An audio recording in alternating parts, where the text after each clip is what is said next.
Book of Wars against Jehovih, Chapter 30. 1.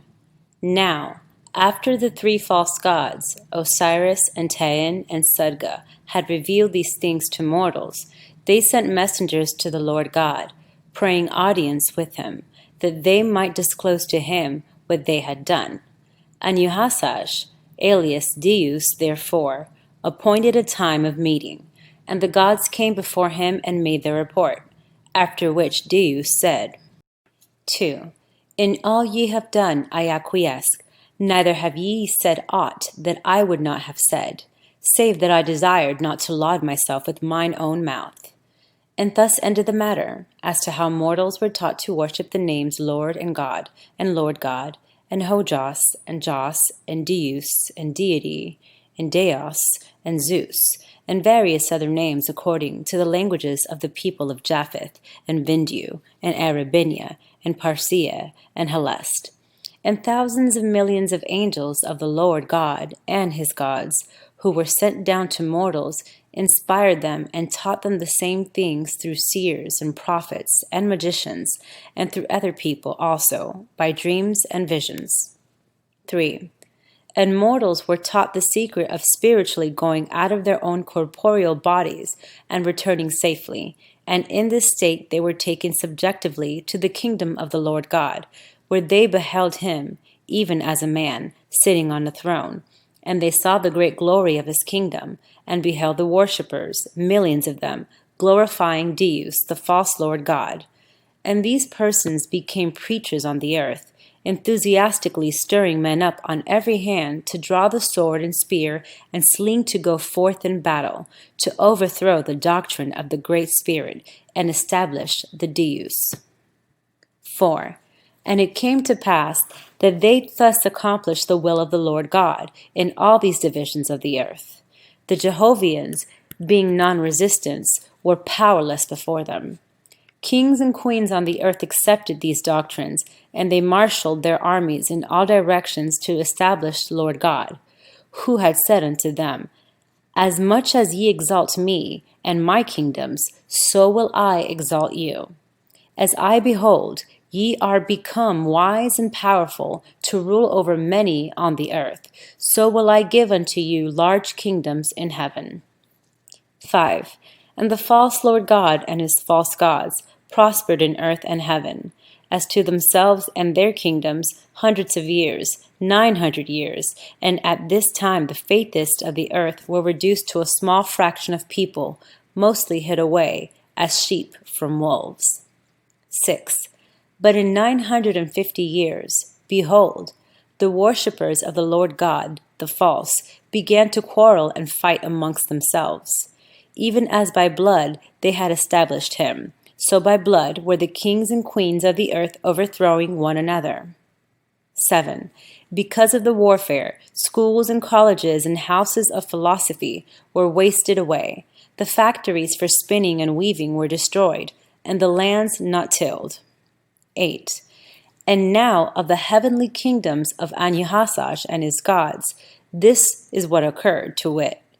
They had accumulated 28,000 millions of spirits, all of whom were servants to Deus and his gods.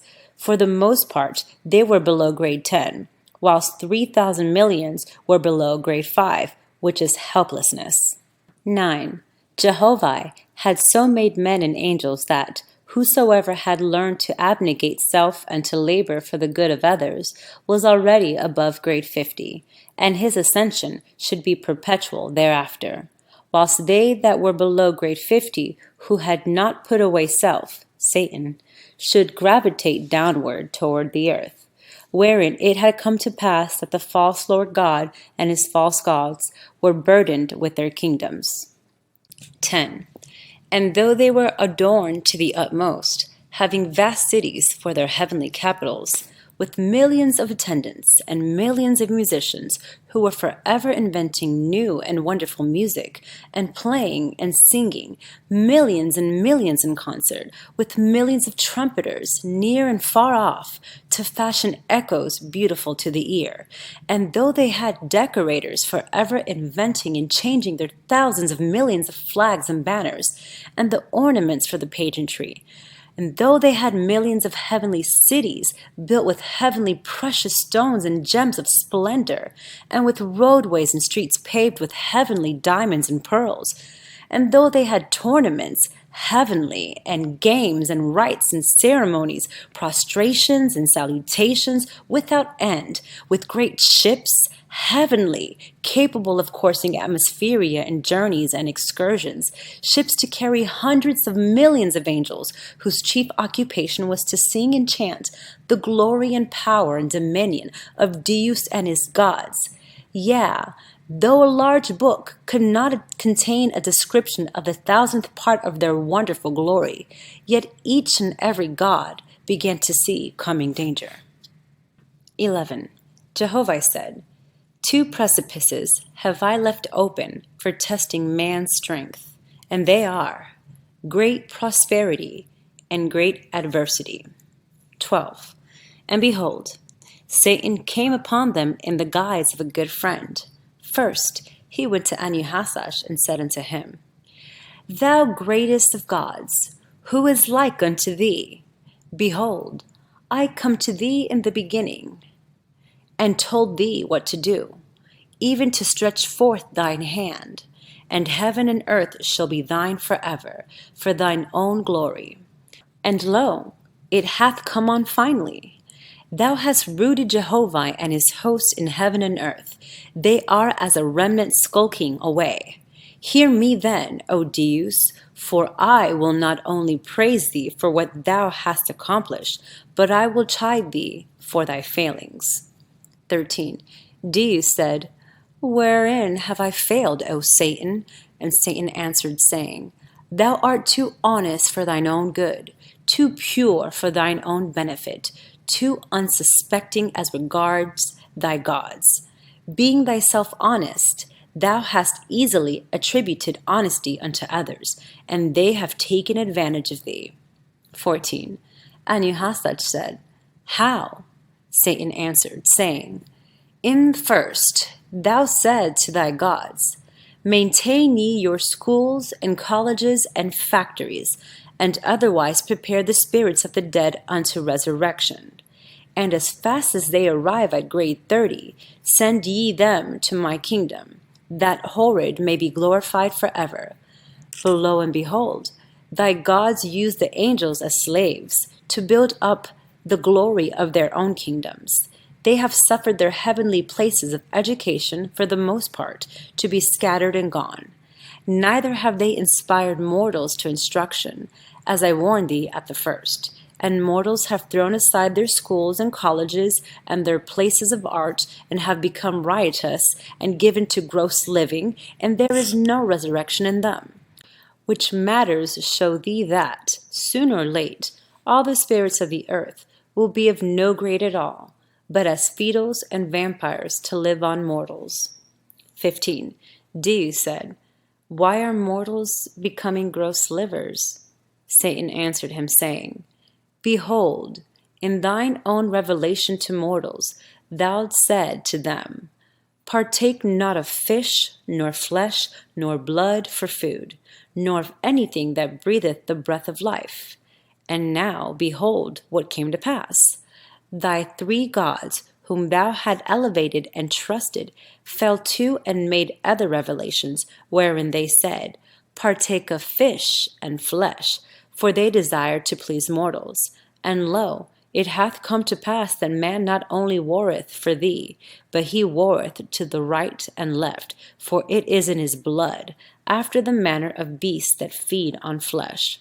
Thy gods had no right to give this law unto man without first consulting thee, to know thy will and pleasure." 16. And Jehoshaphat said, "Alas, it is true. What shall I do?" Satan said, Thou shalt call thy gods before thee and chide them in thine own way, and command them to go down to mortals and re-establish learning and industry instead of war. Anuhashad said, Even so shall they come and receive my reprimand. They shall know of a truth that I am the Lord their God. 17.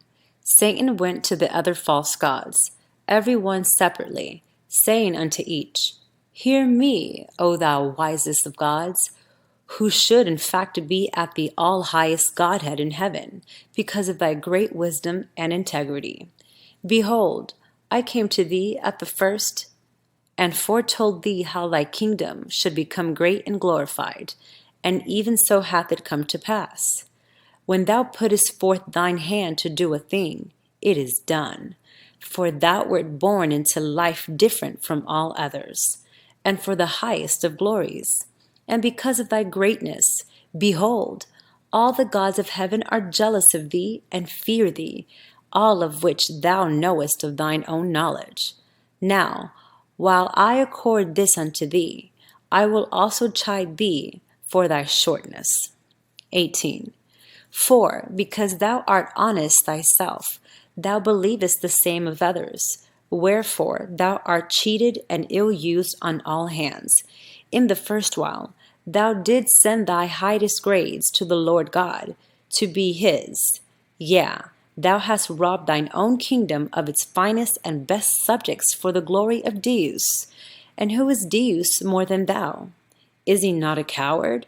For he feared to give his own doctrines to mortals, but he abridged his words till they were worthless. And thou and thy fellow gods made his doctrines up in full for him. Yet thou servest him as if he were thy superior. 19. The false god said, Alas, it is true. With all my wisdom, I have acted like a fool.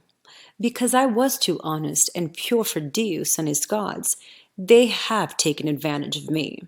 What shall I do? Satan said, I told thee at the first, that the time should come when thou should rise to be higher than all other gods. Behold, the time is near at hand when thou shalt strike the blow. Thou shalt not only have thine own kingdom, but the kingdoms of thy companion gods, and even Deus shall be tributary unto thee and thine. 20. The false god said, What shall I do? And Satan answered, saying, Deus will scent the danger to his kingdom, and he will summon his gods for consultation. Be thou ready with thine answer unto him and them, not hastily, for such is the manner of the weak, but most deliberately, in high holiness of purpose, for the good of mortals and spirits. 21. Thus alike and like spake Satan unto all the false gods, and they nursed the planted seed, held it in the light and shade, to see it grow, till it became the very giant of each one's understanding.